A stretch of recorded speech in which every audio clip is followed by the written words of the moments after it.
Hey, I'm Marcus. The smell of cedar lingers in the air, blending with the faint, lingering perfume of my grandmother's lilacs. I stand in the entryway of her bed and breakfast, my bed and breakfast now, and it feels like stepping into a memory. The oak floor creaks under my boots, every sound bouncing off the wood-paneled walls. This place holds history in its bones, and for the first time, I feel its weight pressing down on me. Rachel's hand squeezes my arm. "It's charming," she says, though her voice tilts upward like she's convincing herself. Her coat is still buttoned, even though I've cranked up the old radiator to fight off the Vermont chill. "Charming," I echo. It sounds foreign in my mouth. She's staring at the antique chandelier in the dining room, its crystals dull from decades of neglect.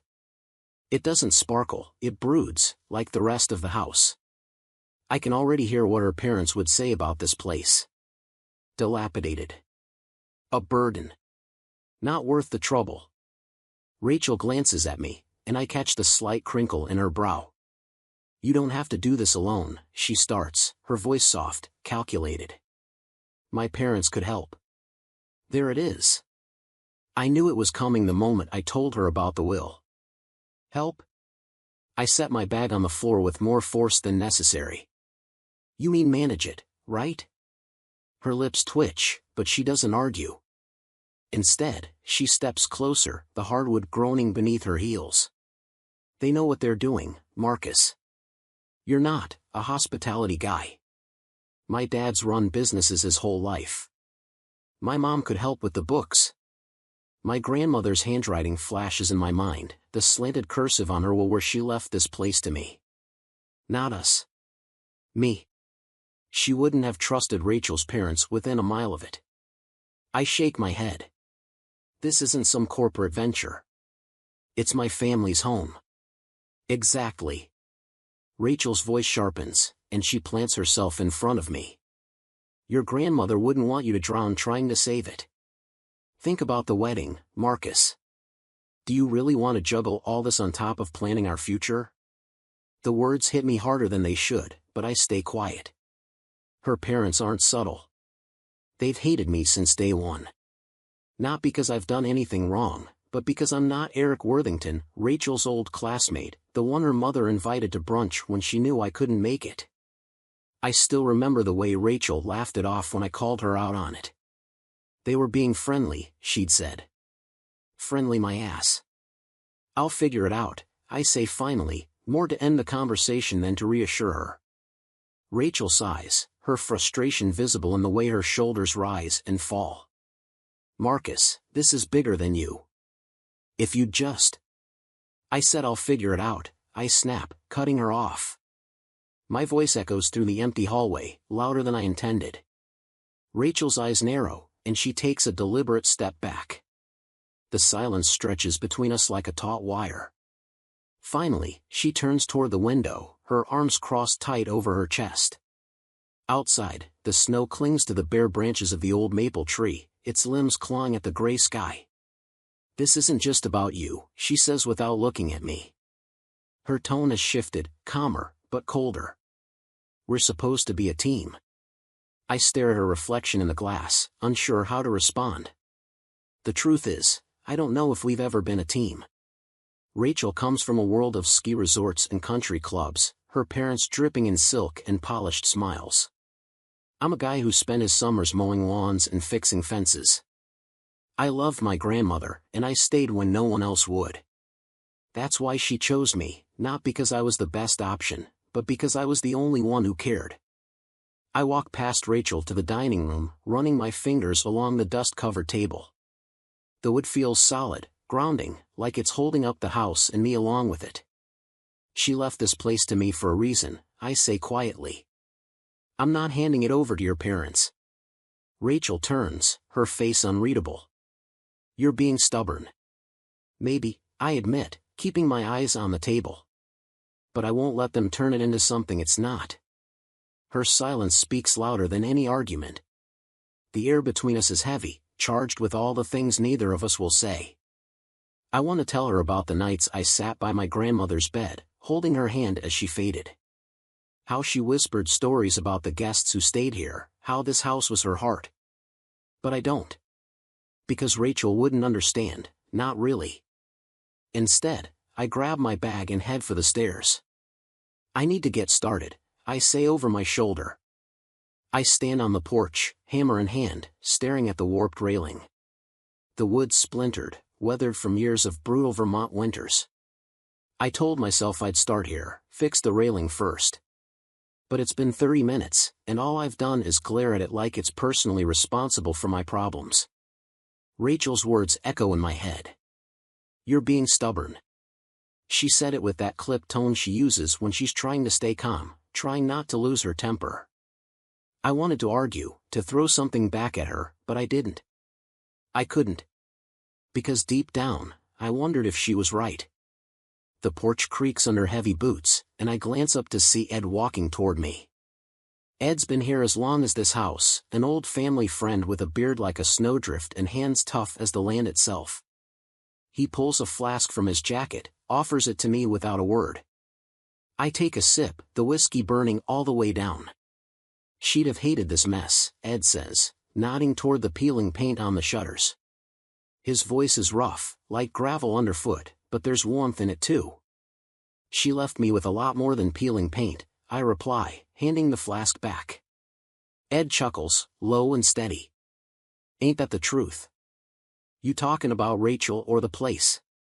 Both. He settles on the porch swing, the chain squealing under his weight. Your grandmother picked you for a reason. She trusted you to do right by this place. Don't let anybody tell you different. She didn't have much of a choice, I mutter, leaning on the railing. It's not like anyone else stepped up. Doesn't matter why, Marcus. What matters is what you do now. I nod but don't respond. Ed doesn't push. He never does. After he leaves, I get to work. Hammering nails into the railing feels good, productive. The rhythmic thud drowns out my thoughts for a while. But as the afternoon stretches on, Rachel's voice sneaks back in, weaving through the sound of the hammer. Later, I'm sorting through boxes in the attic when I find it, a letter addressed to me in my grandmother's handwriting. The envelope is yellowed, the corners soft. I sit cross-legged on the floor, the dusty wood biting into my legs, and open it. Her words hit me like a freight train. Marcus. This house has always been more than a business.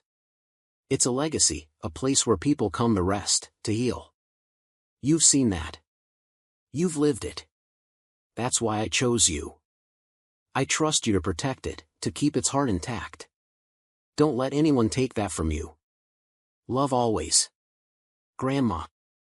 I read it twice, then again. Her handwriting is shaky, the letters uneven, but her meaning is clear. She knew this wouldn't be easy, but she believed I could handle it. I fold the letter carefully, tucking it into my pocket like a shield. The next morning, Rachel calls. Her voice is tight, impatient. Have you thought about what I said? I have. I pace the kitchen, the phone pressed to my ear. The sunlight streams through the cracked window, highlighting the dust motes in the air. And I'm not bringing your parents into this. Her sigh is sharp, almost theatrical. Marcus, they're offering to help. You're acting like they want to take it from you. Because they do, I snap. Your dad doesn't care about this place, Rachel. He'd turn it into a spa or sell it off the first chance he got. You don't know that. Yes, I do, I fire back. And so do you. Silence. When she speaks again, her voice is low, almost a whisper. If you won't let them help, then I don't see how we move forward. The words hit like a gut punch. Are you giving me an ultimatum? I'm asking you to be reasonable, she says, her tone icy. This isn't just about you, Marcus. It's about us. There's a pause, a moment where I could say something to bridge the gap between us. But I don't. Instead, I grip the edge of the counter, the wood rough under my palm, and let the silence stretch. I need to go, I say finally. Of course you do, she replies, her voice dripping with sarcasm. Call me when you've figured it out. She hangs up before I can respond. I toss the phone on the counter and run a hand through my hair. The house creaks around me, the sound eerie in the quiet. It feels alive, like it's watching, waiting to see what I'll do next. I spend the rest of the day patching up the shutters, sanding down the porch steps, anything to keep my hands busy. But Rachel's words cling to me, heavy and suffocating. That night, I pull out my grandmother's letter again. Her words steady me, grounding me in a way nothing else can. I don't have all the answers, but I have this house, this legacy. And for now, that's enough. The next day, I cancel the florist. The caterer. The deposit on the venue is non-refundable, but I don't care. Postponing the wedding feels like ripping off a bandage that's been stuck too long. Rachel texts, "We need to talk," but I leave her on read. She'll come loaded with arguments, her parents' opinions disguised as her own. I can't do that right now. Not when every corner of this house reminds me why I'm fighting to keep it. The days blur together. Morning coffee turns into afternoons of sanding floors and evenings staring at cracked plaster. The house isn't falling apart, it's holding its breath, waiting for someone to care. Rachel's parents call next. I let it go to voicemail. Her father's voice is clipped, businesslike. "Marcus, let's have a civil conversation about the future. You need guidance, and we're offering that. Call me." Guidance. The way you guide a stray dog into a leash. I start sleeping at the house full-time, a sleeping bag unrolled in what used to be the guest parlor. My parents stop by one afternoon. Mom doesn't say much, her eyes flit over the peeling wallpaper, the dust-covered furniture, and her mouth presses into a thin line. Dad looks like he wants to say something, but he doesn't. "We're here if you need us," he says before they leave. I nod, grateful, but I know they're worried. The first snow of the season arrives quietly one night, and I wake to a soft white blanket covering the yard. It makes the house feel lonelier, its imperfections starker against the clean, unbroken snow. Rachel shows up unannounced 2 days later. I hear the crunch of her boots on the porch before she knocks. "Marcus." Her voice is steady, rehearsed. "Rachel," I say, holding the door open but not stepping aside. "Can we talk?" I hesitate but step back. She steps inside, pulling off her gloves, her eyes darting around the room like she's cataloging its flaws. "I've been trying to reach you," she says, setting her gloves on the dust-covered table. "I've been busy." Her jaw tightens. "Busy avoiding me, you mean?" I don't argue. She sighs, her shoulders dropping. "This isn't what I wanted, Marcus. I'm trying to help you, but you won't let me." I lean against the wall, crossing my arms. "Help me or help your parents. That's not fair." Her voice sharpens, and the familiar edge returns.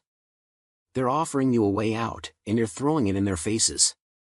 I shake my head. "A way out?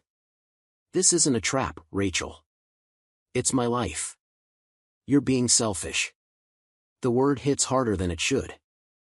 I push off the wall, standing straighter. "Selfish?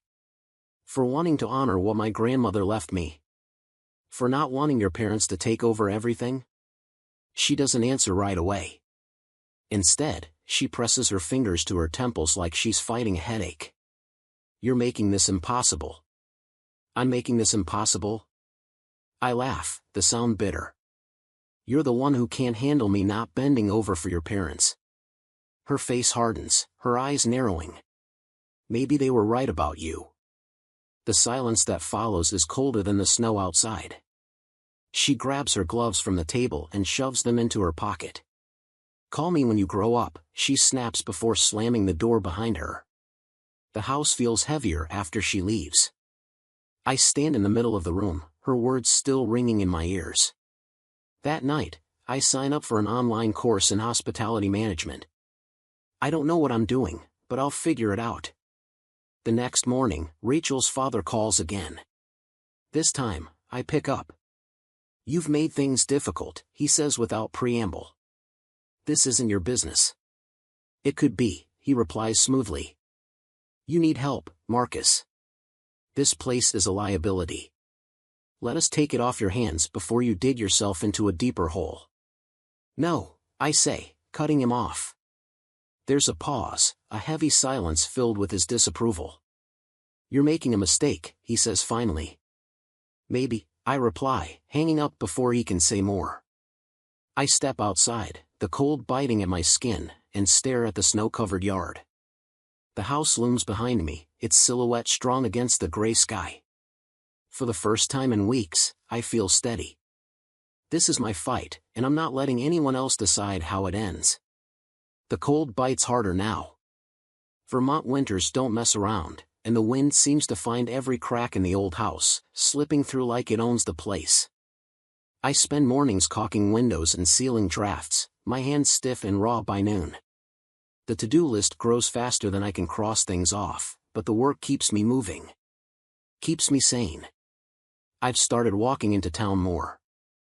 It's a quiet place, full of steep roofs and faded storefronts. At first, people gave me polite nods, strangers who didn't ask questions. Now, they wave, and sometimes someone stops to chat. It's how I meet Laura. She runs the bakery on Main Street. I'm in for coffee one morning, wiping my boots on the mat, when she waves me over. You're the guy fixing up the old B&B, right? She asks, sliding a cinnamon roll across the counter. That obvious? She laughs. Word travels fast here. Plus, you've got sawdust on your jacket. We talk for a while, her smile easy and warm. She tells me about how her parents used to visit the inn every fall, years before I was born. It's good to see someone putting life back into it, she says. Her words stick with me. That night, I pull out my grandmother's letter again. I don't read it this time, don't need to. I just hold it for a minute, her handwriting as familiar as the grooves in the porch railing. The next day, I dig into the attic again, looking for anything that feels like history. I find a box of old guest books, their leather covers worn smooth. Flipping through them, I see names and notes from decades of visitors. Families, couples, even a few celebrities, all leaving behind little pieces of their lives. One entry catches my eye, this place saved us. Thank you for giving us peace when we needed it most. No name, just a date from 1983. I don't know who wrote it, but it feels like a message meant for me. The restoration projects pick up speed after that. I can't explain it, but I move faster, work harder. The peeling wallpaper in the dining room comes down, replaced by fresh paint and a shade that feels timeless. The cracked tiles in the kitchen are swapped for reclaimed wood, a nod to the house's roots. I start calling up some of the old guests listed in the logbooks. Most of the numbers are disconnected, but a few still work. One woman, Mrs. Harper, remembers the place vividly. Your grandmother was something special, she says, her voice trembling with age. She had this way of making everyone feel at home. You could walk in as a stranger and leave as family. Her words light something inside me. This isn't just a business. It's a bridge between past and present, between me and my grandmother, between this house and the people who found solace here. Therapy helps too. I finally sign up after weeks of putting it off. The first session is awkward, but the therapist is patient. We talk about grief, about Rachel, about the weight of expectations. You're allowed to set boundaries, she tells me. It doesn't make you selfish. It makes you human. Boundaries. It's a word I didn't realize I needed to hear. I keep my distance from Rachel's parents. Her mother calls once, leaving a voicemail that drips with faux concern. We're only trying to help, Marcus. Think of what's best for Rachel. What's best for Rachel? As if I'm an afterthought in my own life. My own parents stop by again. This time, they stay for coffee, sitting awkwardly in the half-renovated living room. Mom comments on the new paint, her approval cautious but genuine. We're proud of you, Dad says, his voice quiet. It's the first time I've heard those words in years. As the weeks pass, the house starts to feel alive again. The creaks in the floorboards sound less like groans and more like whispers. The wind through the trees feels less like loneliness and more like a lullaby. I make friends in the community, Laura at the bakery, Carl who runs the hardware store, even the librarian who helps me research the inn's history. They're small connections, but they ground me in ways I didn't expect. One night, I'm sitting by the fireplace with a mug of tea, the flames casting shadows on the walls. I think about Rachel, about her parents, about the life we'd planned. It feels distant now, like a dream I've woken from. I'm not the same person I was when I inherited this place. The house has changed me, stripped me down and rebuilt me in ways I didn't see coming. The wind rattles the windows as I tighten the last screw on the new railing. The porch, once sagging and splintered, finally feels solid beneath my boots. I lean against it for a moment, watching the snow settle in the twilight. The house is coming together, piece by piece, just like me. Rachel shows up again. No warning, no text, just the sound of her car crunching over the gravel drive. I stay on the porch, hands in my pockets, as she steps out. Her coat is immaculate, as always, a sharp contrast to the faded flannel and scuffed jeans I'm wearing. "Marcus," she says, her voice softer than I expect. "Rachel." She hesitates, her breath clouding in the cold. "Can we talk?" "Depends." I tilt my head. "Is this you, or are your parents waiting in the car?" She flinches, but I don't regret it. "I came alone," she says. I nod and gesture toward the porch swing. She sits, brushing snow off the seat, while I lean against the railing. "I miss you," she starts, her eyes on the ground. "I miss us." I don't respond right away. The words hang in the air, fragile and weighty. "Is this about me, or is it about the house?" I ask finally. Her head snaps up, her face a mix of frustration and something close to guilt. "It's not about the house." I don't press her, but I don't let her off the hook either. "I'm trying, Marcus," she says, her voice trembling. "I didn't handle things well. Neither did my parents. But this isn't what I wanted. I wanted us to build something together." "You mean like your parents running the show while I step aside?" She shakes her head vehemently. "No. I see it now. This isn't about them, it's about you. About what you want." And I didn't listen. Her admission surprises me, but it doesn't change much. "Rachel," I say, my voice steady, "you're tied to them in ways I can't compete with. And honestly, I don't want to.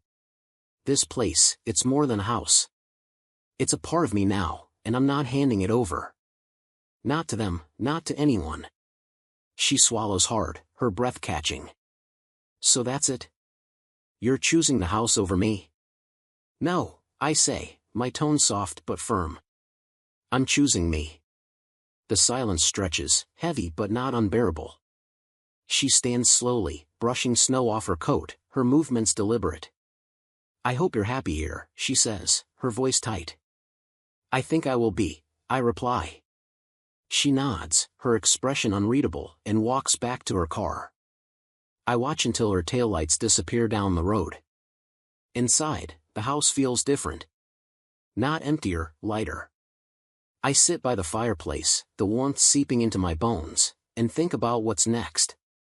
The community has rallied around me in ways I didn't expect. Laura's bakery now stocks cookies inspired by my grandmother's recipes. Carl from the hardware store offered to help with the next round of renovations. Even Mrs. Harper sent a handwritten letter, full of stories about her visits to the inn decades ago. The house is no longer a monument to the past. It's becoming something alive, something with a future. I think about my grandmother, about the trust she placed in me when she left this place in my hands. For the first time, I don't feel the weight of that responsibility. I feel honored. The porch light flickers, casting shadows across the snow. I make a mental note to fix it tomorrow. Tonight, though, I let it flicker. The house can wait. I've earned this moment of peace.